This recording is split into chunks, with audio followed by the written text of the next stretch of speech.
روانہ ہو چکے تھے۔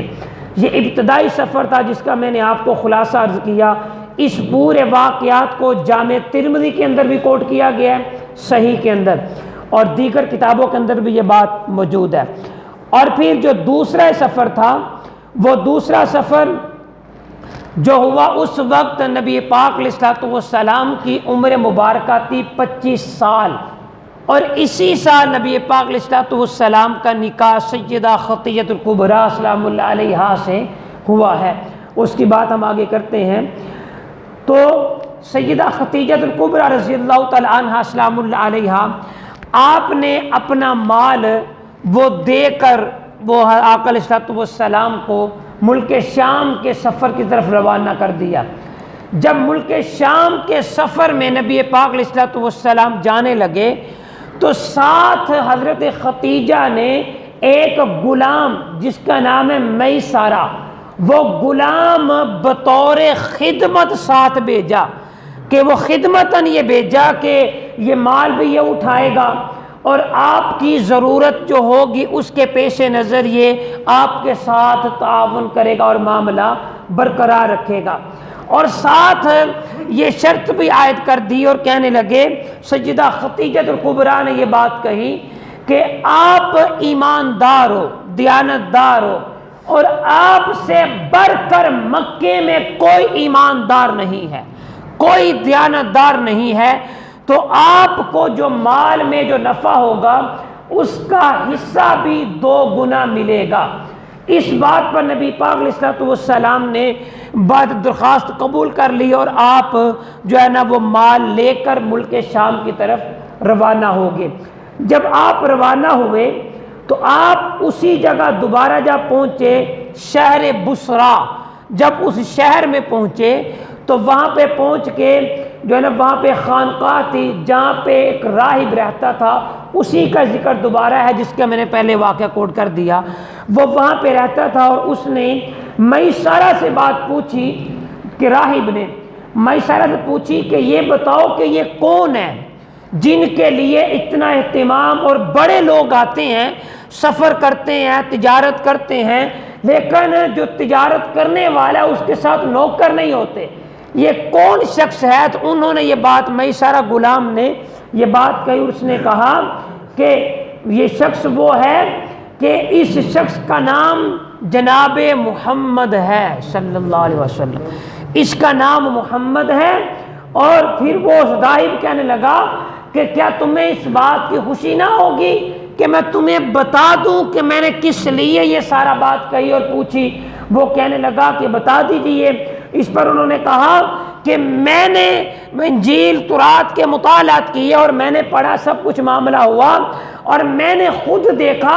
کہ یہ جب اس سمت سے یہ حضرات آئے جناب حضور علیہ السلام کی ذات، جب یہاں سفر سے آئے تو میں نے دیکھا کہ جس سمت یہ جا رہے ہیں بادل ان کے سر پر سایہ کیے ہوئے ہیں اور ان کے سر پہ دھوپ نہیں پڑتی، جس درخت کے پاس گزرتے ہیں وہ درخت انہیں سجدہ کرتا ہے، وہ درخت ان کو سجدہ کر کے ان کی تعظیم برقرار رکھتا ہے۔ یہ ساری باتیں اس نے کہی، اور آگے اس نے کہا کہ ایک وقت آئے گا کہ یہ جناب محمد جو ہیں یہ اعلان نبوت فرمائیں گے اور ساری کائنات شرق تا غرب ان کے مطیع ہو جائے گی اور ان کے تابع فرما ہو جائے گی۔ یہ آقا علیہ الصلوۃ والسلام کے معاملات میں انہوں نے کہا، اور پھر اس نے یہ بات کہی کہ وہ عجیب منظر جو تھا، جس منظر کو خود حضرت خدیجہ الکبریٰ سلام اللہ علیہا آپ نے پھر واپسی کا سفر میں دیکھا، اور دیکھنے کے بعد آپ کا شوق، محبت، دل نبی پاک علیہ الصلوۃ والسلام سے وارفتہ بڑھ گیا، اور پھر اس کے بعد نکاح کی پیشکش انہوں نے آقا علیہ الصلوۃ والسلام کے ساتھ کر دی۔ وہ واقعہ اس طرح معاملہ ہوا، جب آپ قافلہ شہر مکہ دوبارہ واپس پلٹا تو جناب سیدہ خدیجہ الکبریٰ، آپ کا گھر جو تھا وہ ڈبل منزل تھا، بلند تھا مکہ مکرمہ میں، تو آپ اس بلند جگہ پر آپ اپنے چھت پہ تھے اور آپ نے قافلے کو آتے ہوئے دیکھا، اور دیکھنا یہ چاہا کہ قافلے کا منظر کیسا ہے. اور سیدہ خدیجہ بیان کرتی ہیں، وہ کہتی ہیں کہ خدا کی قسم جس طرح یہ قافلہ آیا اس طرح کائنات میں کبھی پہلے منظر دیکھا نہ گیا تھا. اس کی رونق، اس کی وجاہت، اس کی جناب روب دبدبا، اور اس قافلے میں جو رحمت کی چھم بارش، اور اس قافلے کے اندر جو خدا کی رحمت کے آثار تھے، وہ بڑے قافلے گزرے جس قافلے میں جناب محمد سے اس سے بڑھ کر قافلہ میں نے کبھی نہ دیکھا تھا. اور یہ ذکر کرتے ہوئے کہتی ہیں کہ میں نے اپنی نگاہ سے دیکھا. یہ 25 سال کی عمر مبارکہ سیدہ خدیجہ فرماتی ہے میں نے اپنی نگاہ سے دیکھا کہ 2 فرشتے اور نورانی فرشتے 2 ہیں، وہ آقا علیہ السلام کے سر پہ سایہ کیے ہوئے ہیں، سفید رنگ ہے، اور جس سمت مصطفیٰ جاتے ہیں وہ فرشتے حضور علیہ السلام کے اوپر سایہ بن کے ساتھ چلتے چلے آتے ہیں. اور پھر وہ ذکر کرتی ہیں کہ دکھنے میں وہ 2 کبوتر کی مانند نظر آ رہے تھے. اور مفسرین نے تصریح بیان کی ہے کہ وہ کبوتر بظاہر تھے، حقیقت میں وہ 2 فرشتے خدا کے تھے. جو اس کتاب کے اندر بھی 2 فرشتوں کی بات آئی ہے سیرت مصطفیٰ میں. اور پھر میسر غلام سے پوچھا، اور اس سے پوچھا کہ کیا معاملہ ہوا، اور اس نے یہ سارے سفر کا معاملہ بتایا کہ جب ہم ملک شام پہنچے تو سارے تاجر اپنا معاملہ تکتے رہ گئے. جو ہمارا معاملہ تھا، جو ہمارا سامان تھا، وہ یکا یک لخت دیکھتے ہی دیکھتے سارا بک گیا. اور اس سے بڑھ کر ایماندار کائنات میں نہ دیکھا. جس سمت یہ جاتے تھے، وہ پہاڑ ہو، وہ درخت ہو، وہ کوئی اور چیز ہو، سب جناب محمد کو سجدہ کرنے کے لیے گر پڑتے تھے. اور پھر اس نے یہ بات کی اور رغبت دل میں پیدا ہو گئی تھی، اور رغبت کے ساتھ یہ سارا معاملہ وغیرہ جو ہے نا وہ ذکر کیا گیا. میں نے اختصاراً دونوں واقعات آپ کو جو ہے نا گوش گزار کر دیے ہیں کہ یہ آپ کو پتہ چل جائے کہ نبی مکرم صلی اللہ تعالیٰ علیہ وآلہ وسلم کی سیرت طیبہ کا ہر پہلو ابتدا سے اینڈ تک اتنا عظیم پہلو ہے کہ مصطفیٰ کے بچپن جیسا کسی کا بچپن بھی نہیں ہے. حضور کی جوانی جیسی کسی کی جوانی بھی نہیں ہے. حضور کی بیوی جیسی کسی کی بیوی نہیں. حضور علیہ السلام کی بیٹی جیسی کسی کی بیٹی نہیں. آقا علیہ السلام کے گھر جیسا کسی کا گھر نہیں. حضور کے خاندان جیسا کسی کا خاندان نہیں. اور آقا علیہ السلام کی شان و مقام و مرتبے جیسا کسی کی کوئی شان نہیں، کوئی مقام نہیں، کوئی مرتبہ نہیں. رب نے تمام مقام و مرتبے جو بیان کر دیے وہ مصطفیٰ کے گھر میں خدا نے یکجا فرما دیے. صحیح مسلم کے حدیث پاک میں آتا ہے جبرائیل امین آقا علیہ السلام کی بارگاہ میں آئے. جو جملے دیے اس پر تصدیق دینے لگا ہوں صحیح بخاری مسلم کی. وہ بیان کرتے ہیں جبرائیل امین آقا علیہ السلام کے پاس آئے اور آ کر عرض کی یا رسول اللہ صلی اللہ علیہ وسلم، خدا کی عزت کی قسم میں نے مشرق کا مغرب، شمال کا جنوب، میں نے زمین کا کونا کونا چھان مارا، پر یا رسول اللہ آپ سے بڑھ کر نہ کسی کو پایا، نہ آپ کے گھر سے بڑھ کر کوئی گھر پایا، نہ آپ کے خاندان سے بڑھ کر خدا نے کوئی اور خاندان رکھا ہے.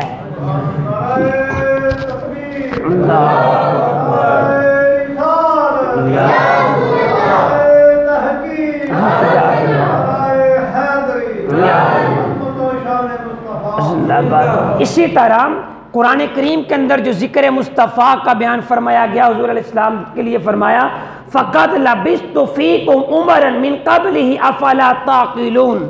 فرمایا کیا لوگوں تمہیں اس بات کی عقل نہیں، فہم نہیں، ادراک نہیں کہ میں تم میں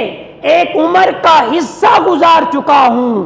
40 سال اعلان نبوت سے پہلے 40 سال ایک عمر کا حصہ بیت جاتا ہے، میں گزار چکا ہوں. اور یہ بات اس وقت کہی جب اعلان نبوت آقا علیہ السلام نے فرمایا. پھر اللہ نے یہ قرآن کی یہ آیت بنا کے بتا دیا کہ تم ابھی بھی میرے محمد پہ انگلیاں اٹھاتے ہو، ابھی بھی میرے محمد پہ عیب تلاش کرتے ہو، ابھی بھی میرے آقا میرے محبوب پر تم چیب گوئیاں کرتے ہو، ارے تم کچھ مانو یا نہ مانو، اتنا تمہیں پتا ہے کہ میرے محمد بچپن سے لے کے 40 سال تک تم میں عمر مبارکہ گزار چکے ہیں، نہ کبھی جھوٹ بولا، نہ کبھی فرار کیا، نہ کسی کا حق کھایا، نہ کوئی معاملہ کیا۔ میرے محمد تو وہ ہیں جو پہلے دن سے خدا نے اپنے نور کا ازلی حصہ بنا دیا تھا، کائنات میں آئے تھے تو نور خدا بن کے آئے تھے۔ وہ جب ساری کائنات میں کچھ نہیں تھا تو اس وقت بھی خدا نے اپنے نور کا حصہ جناب محمد بنا دیا تھا۔ اور یہ ذکر خیر کر کے انسان کو متنبہ کیا اور آگاہ کیا کہ لوگوں آگاہ ہو جاؤ کہ میرے مصطفیٰ جیسا کائنات میں کوئی نہیں ہے، جس جیسا کائنات میں کوئی نہیں، اس کے خون جیسا کائنات میں کیسا کوئی ہو سکتا ہے، اس کے جسم و جان کے ٹکڑوں جیسا کوئی کیسا ہو سکتا ہے۔ یہ محبوب خدا ہیں اور پنجتن یہ محبوب مصطفیٰ ہیں، یہ محبوب رب کائنات ہیں، اور سیدہ فاطمہ الزہرا یہ محبوب مصطفیٰ ہے، حسنین کریمین یہ محبوب مصطفیٰ ہیں۔ جو خدا کو راضی کرنا چاہے وہ مصطفیٰ تک آئے، جو مصطفیٰ کو راضی کرنا چاہے وہ پہلے حسنین کریمین کی اتباع محبت میں گرفتار ہو جائے۔ اور اس کے اوپر بیان کرتے ہیں جب ملک شام سے واپسی ہوئی تو سیدہ خدیجہ الکبریٰ سلام اللہ علیہا آپ کو فوراً یہ ساری باتیں جب بتائی گئی تو آپ نے ارادہ عزم کر لیا کہ اب میرا جو نکاح ہے وہ جناب محمد مصطفیٰ کے ساتھ ہوگا، آقا علیہ الصلوۃ والسلام کے۔ اور اس سے پہلے یہ بات آپ کو دینشی رہے کہ سیدہ خدیجہ الکبریٰ کو بڑے بڑے مالدار اور بڑے بڑے تاجروں نے آفر کی اور کہا کہ اب ہم سے نکاح کر رہے ہیں، خوبصورت بھی تھی لیکن آپ نے مال نہ دیکھا، سب کچھ چھوڑ دیا، کہا نہ جس جگہ جناب محمد ہے جناب خدیجہ محمد کی قدموں پہ قربان ہو جاتی ہیں۔ اور پھر آپ نے اپنے جو ہے نا ورقہ بن نوفل یہ حضرت خدیجہ الکبریٰ کے چچا زاد بھائی ہیں اور ان کا ذکر، انہوں نے حضرت خدیجہ نے چچا زاد بھائی سے بات کی اور بات کرنے کے بعد یہ میسرہ سے بات ہوئی، جو کچھ انہوں نے کہا وہ سارا معاملہ کر دیا۔ اور میسرہ نے ایک جملہ کہا اگر یہ بات سچی جان لو تو میں کہتا ہوں کہ اس امت میں نبی ہے محمد مصطفیٰ، اور نبی مصطفیٰ سے بڑھ کر خدا نے کسی دوسرے کو پیدا نہیں کیا۔ یہ میسرہ غلام نے جو ہے نا یہ ساری باتیں بیان کر دی اور سارا معاملہ کر دیا۔ الغرض کے مختصر یہ ہے کہ تاریخ نکاح جو ہے وہ مقرر ہو گئی۔ ہمارے ہاں نکاح ہوتے ہیں، ہمارے بیٹیوں کے، بیٹوں کے، بھائیوں کے نکاح ہوتے ہیں، اور ہمارے نکاح کے معاملات کچھ اور ہیں۔ کسی کا نکاح کسی نے پڑھایا، کسی کا نکاح کسی اور نے پڑھایا، کسی کا نکاح خواہ کوئی سید، کوئی پیر، کوئی عالم، کوئی حافظ، کوئی قاری، کوئی فلاں رہا نکاح خواہ، اور جناب محمد کا نکاح جس نے پڑھایا اس کا نام جناب ابو طالب ہے۔ انہوں نے نکاح پڑھا کے ثابت کر دیا کہ میری وفا جناب محمد کے ساتھ اول دن سے رہی ہے، اب نکاح بھی محمد کا جناب ابو طالب پڑھائیں گے۔ آپ اندازہ کیجئے لوگوں کی رائے اور لوگوں کی باتیں اور لوگوں کے معاملات اور ہیں، اور جناب ابو طالب وہ عظیم ہستی ہیں کہ صحیح بخاری میں ایک حدیث نقطہ دینا ہوں کہ کافر سارے مل کے ابو طالب کے پاس گئے اور کہنے لگے دعا کرے بارش ہو جائے، تو آپ نے فرمایا کہ وقت کے بعد آنا۔ جب ٹائم بیتا وہ جو وقت بتایا تھا وہ غالب عصر کی نماز کے گرد و نواح تھا، تو لوگ سارے تک رہے تھے کہ آج ابو طالب کس کو پکارتے ہیں، کیا کرتے ہیں۔ جب حرم کعبہ میں آئے تو جناب ابو طالب کے پاس 7 انگلی پکڑ کے جناب محمد مصطفیٰ چل رہے تھے۔ جب اس کعبے کے صحن میں آئے تو صحن میں آ کے مصطفیٰ کی جو کمر تھی وہ کعبے کی دیوار کے ساتھ لگائی اور جناب ابو طالب لفظ بولے کہ یا اللہ تجھے واسطہ ہے اس گوڑے مکڑے نورانی چہرے والے کا صدقہ آج مکے میں بارش عطا کر دے۔ سارے کافر مل کے وہ بتوں کو پکارتے ہیں، حبل کو فلاں کو پکارتے ہیں۔ جناب ابو طالب کا عقیدہ سمجھو، اور وہ کہنا چاہتے ہیں کہ ابو طالب اول دن سے جناب محمد کے صدقے خدا کو ایک مان چکے ہیں۔ ساری کائنات نے بارش بتوں سے مانگی، جناب ابو طالب نے مصطفیٰ کے وسیلے سے خدا سے بارش مانگی، اور راوی کہتے ہیں نام لینا تھا، پورے مکے میں چم چم بارش ہونا شروع ہو گئی تھی۔ اب جب نکاح کا وقت آیا تو اس نکاح کے وقت میں حضرت ابو طالب رضی اللہ تعالی عنہ آپ نے خطبہ نکاح دیا، اور یہ خطبہ نکاح اہل سنت کی تمام معتبر کتابوں کے اندر موجود ہے، بلکہ یہ بھی ذہن نشین رکھیں اعلیٰ حضرت نے فتاوی رضویہ کے اندر بھی اسی خطبے کا ذکر کیا اور ٹائٹل جناب ابو طالب کی ذات کو قرار دیا۔ اور یہ بات ذہن نشین رکھ لے، آپ نے یہ جملے دیے ہیں وہ آپ سماعت کرتے چلے آئیں، اور پھر آپ کو بتا دیتے ہوں وہ کیا ہیں۔ آپ نے فرمایا الحمدللہ الذی جعلنا من ذریۃ ابراہیم۔ آپ یہ جملے دے رہے ہیں، تمام تعریفیں اللہ کے لیے ہیں جس نے ہمیں حضرت ابراہیم کی اولاد میں رکھا۔ یہ جناب ابو طالب نکاح کا خطبہ پڑھ رہے ہیں کہ تمام تعریفیں اس اللہ کے لیے ہیں جس نے ہمیں حضرت ابراہیم کی اولاد میں رکھا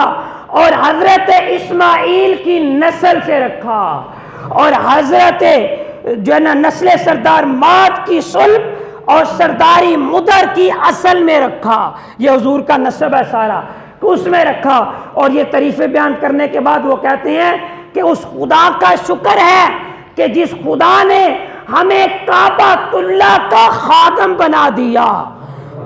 کعبۃ اللہ کا خادم بنایا، اور حرم کعبہ کا منتظمین میں ہمارا نام اللہ نے شامل فرما دیا۔ اور پھر وہ کہتے ہیں کہ ہمیں ایسا گھر دیا جس گھر کا حج لوگ کرتے ہیں، اور پھر کہا ایسا حرم دیا جس حرم کو لوگوں کے لیے امن کا گہوارہ بنا دیا گیا، اور پھر وہ کہا کہ ہمیں لوگوں پر حاکم بنا دیا۔ جناب ابو طالب کہتے ہیں لوگوں پر ہمیں اللہ نے حاکم بنا دیا، اور پھر کہا کہ میرا پتیجا جناب محمد مصطفیٰ، میرا پتیجا جناب محمد مصطفیٰ، فرمایا یہ محمد بن عبداللہ یہ علم میں، حکمت میں، فضل میں اور شرف میں بے مثل و بے مثال ہے۔ آپ اندازہ کیجئے تعریفیں ہو رہی ہیں آقا علیہ الصلوۃ والسلام کی، اور پھر کہا اگرچہ ان کے پاس ظاہری مال کم ہے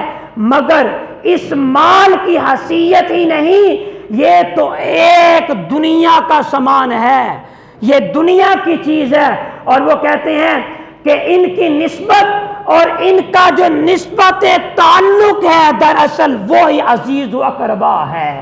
یہ سارا ذکر کرنے کے ساتھ وہ کہتے ہیں کہ آپ آگاہ ہو جائیے کہ چنانچہ انہوں نے ختیجہ بنت خویلد، حضرت ختیجہ کے ابو کا نام تھا خویلد، اس کو جو ہے